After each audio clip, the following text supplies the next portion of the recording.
So in this video, I want to really quickly talk about the idea of ownership for form elements. So yes, we've got our job right here, and when we scroll through it, it looks like a fairly typical job where we have the first page, which has its elements, then we have a second page where it has some more elements, and then finally we have a confirmation page, so a pretty standard three-page form job.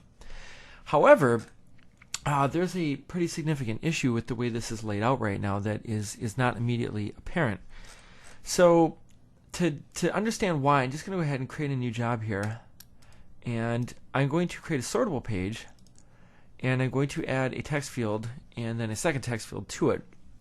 Then I'm going to add a second sortable page, and then I'm going to switch this to freeform. And so then I'm going to drag this guy out right here. So when I have form elements that are on sortable pages, you'll notice that I really can't drag them outside of the bounds of the page that they belong to, right? It'll just snap back automatically.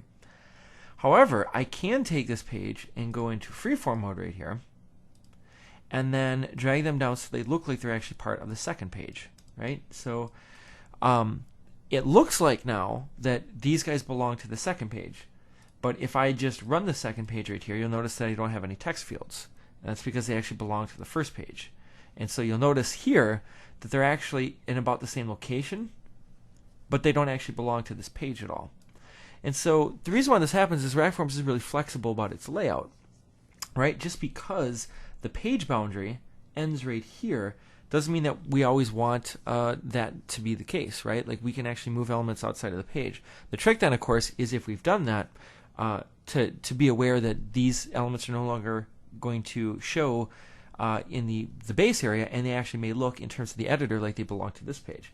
So what's the solution for this? Well, one of the first things that we can do is if we are developing a job and we suspect that something may be happening, if we actually try to draw a lasso around our elements, if they don't belong to this page, you'll notice that we actually can't lasso select them. So this sortable page header right here, and I'll add a radio item here, they both belong to this page. So you notice I can draw a lasso around these guys. These guys don't belong to this page. So that's one way that you could actually tell. A second way to tell is to actually switch our pages back into sortable mode.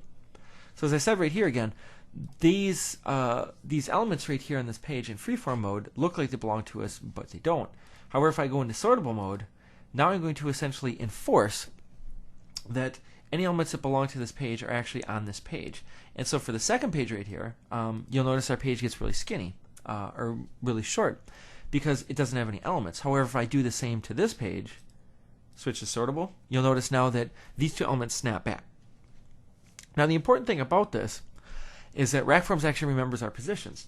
So I can actually just go back to freeform mode right here. You'll notice that my two items instantly snap back to the item or the position that I had before. So I can actually just fix this then by simply pasting these two items right here. And again, I can snap back and forth between these two modes at will right here.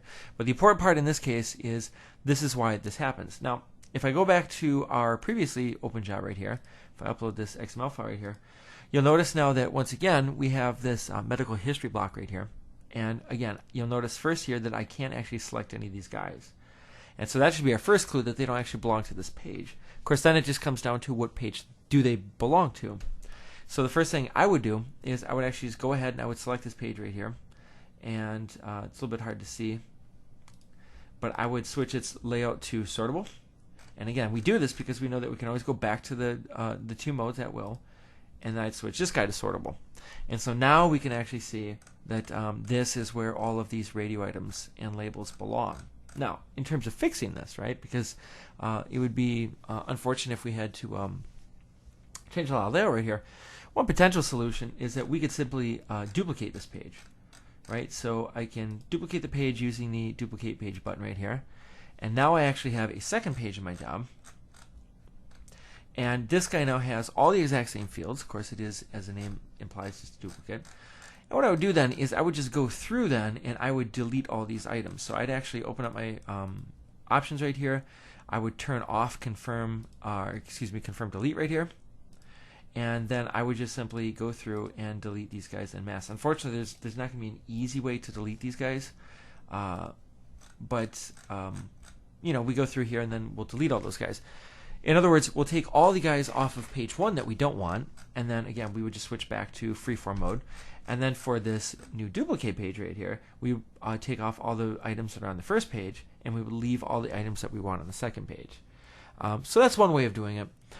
The other potential way is that we could switch back into freeform mode and delete these guys en masse. Unfortunately, there is no way to just drag elements from one page to another, right? So when we assign items, they're tied to that particular page. So hopefully this gives a good description of how some of these ownership rules work in RAC forms.